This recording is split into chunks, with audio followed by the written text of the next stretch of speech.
Sir, आपने घुसपैठ को भी बहुत बड़ा मुद्दा बनाया था। सीएए के जरिए आप शरणार्थियों को सिटीजनशिप देंगे, ये आपने कहा है कैबिनेट का पहला फैसला होगा, लेकिन घुसपैठ को कैसे रोकेंगे सर? उसकी तो कोई स्टार्ट, ये तो सिटीजनशिप देने का कानून है ना। देखिए, हमने आसाम में रोक कर बताया घुसपैठ सीट बीएसएफ से नहीं रुकता है, क्योंकि बॉर्डर बहुत जियोग्राफिकली कठिन स्थिति वाली बॉर्डर है। यहाँ नदी नाले हैं, पहाड़ है, जंगल है, बहुत सारी जगह पे फेंसिंग भी नहीं हो पाई। इस प्रकार की स्थिति है। जब तक बीएसएफ, जिला कलेक्टर और जिला एसपी तीनों मिलकर और स्टेट एडमिनिस्ट्रेशन एक इको सिस्टम नहीं बनाते हैं, तब तक घुसपैठ सार्थक तरीके से रोकी नहीं जा सकती। बीएसएफ अपना काम कर रही है, मगर स्टेट का जो इको सिस्टम है वो घुसपैठ कराने में अगर लग जाता है तो मैं मानता हूँ घुसपैठ कोई नहीं रोक सकता। घुसपैठ होने के बाद कौन कहाँ ठहरता है वो भी तो महत्वपूर्ण है।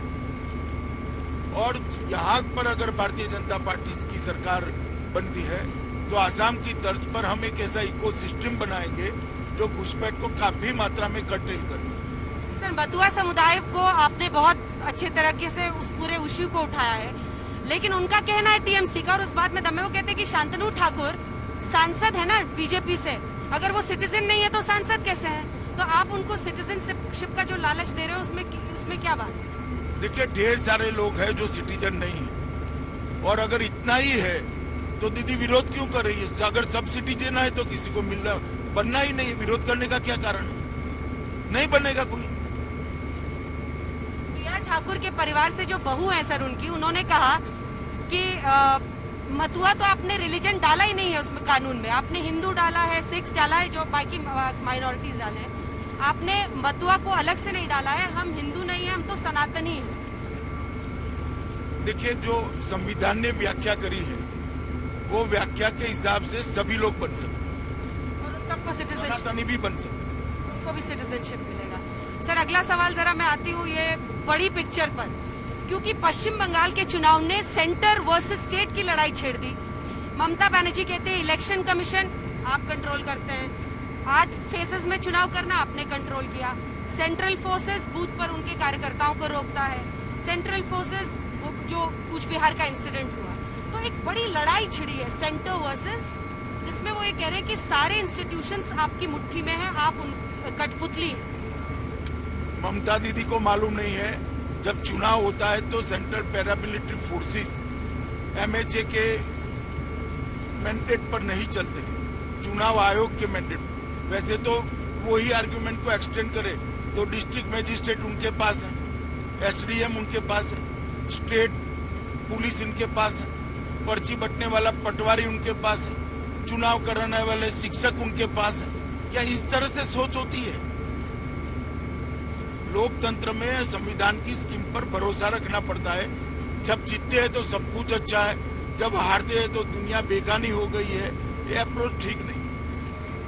200 सीट के पार वो आपका अभी भी भरोसा बना हुआ है? 200 सीट के पार जाएंगे, अभी भी भरोसा बना हुआ है? निश्चित रूप से हम 200 से ज्यादा सीटों के साथ सरकार। मुख्यमंत्री वही बोलेंगे आप बंगाल पुत्र, या कुछ हिंट देंगे हमें कि कौन बन सकता है? नहीं, मुख्यमंत्री बंगाल का ही धरती पुत्र बने। कोविड की परिस्थिति पर सर बतौर गृह मंत्री आप कैसे नजर बनाए हुए हैं? क्योंकि जो खबरें देश भर से आ रही हैं, एक एक करके सब पे बात करेंगे। आपने ट्वीट भी किया है कि रेमडेसिविर ऑक्सीजन को लेकर, लेकिन सबसे पहले ओवरऑल कोविड की परिस्थिति पर क्या है आपके पास इनपुट अभी, और क्या आप जानकारी दें? देखिए, ये विशिष्ट प्रकार के वायरस का अनुभव आया है जो बहुत तेजी से फैलता है। आईसीएमआर और बाकी वैज्ञानिक संस्थाएं भी इस पर बहुत तेजी से काम कर रही है, जिससे जानकारी प्राप्त हो सके कि इसको कैसे कंट्रोल करना। परंतु जहां तक इंफ्रास्ट्रक्चर का सवाल है, इतनी तेजी से बढ़ने के बावजूद भी आज इंफ्रास्ट्रक्चर की बहुत कमी नहीं महसूस होती है। थोड़ा 1-2 दिन ऑक्सीजन का किल्लत का ध्यान में आया था, मगर अब इसकी ट्रांसपोर्टेशन की व्यवस्था ढंग से हो गई है। रेलवे ने ट्रायल ले लिए हैं और मुझे भरोसा है कि 2 दिन के अंदर ही ऑक्सीजन सब जगह पर्याप्त मात्रा में उपलब्ध होगी। जहां तक वैक्सीन का सवाल है, प्रधानमंत्री जी ने बहुत तेजी से कुछ निर्णय किए हैं, जैसे यूरोपियन यूनियन, अमेरिका, जापान और WHO ने जिनको परमिशन दी है वो वैक्सीन को भारत में अब ट्रायल की जरूरत नहीं, तो उनकी उपलब्धता बढ़ेगी। दूसरा, स्पुतनिक को भी मंजूरी अब मिल गई है, ट्रायल के बाद परमिशन मिल गई है, उनकी भी बॉटलिंग अब जल्दी ही शुरू होगी। और जो एक्जिस्टिंग दो वैक्सीन है इसकी मैन्युफैक्चरिंग बढ़ाने के लिए भी युद्ध स्तर पर काम हुआ है। हर राज्य सरकार और भारत सरकार भी तेजी से बेड की संख्या बढ़ा रहे हैं, ऑक्सीजन वाले बेड की संख्या भी बढ़ा रहे हैं, वेंटिलेटर वाले बेड की भी संख्या बढ़ा रहे हैं। भारत सरकार लगभग 25,000 वेंटिलेटर नए हर राज्यों को प्रोरेट जिसकी जरूरत है स्थिति की गंभीरता को देखते हुए और देने जा रहा है।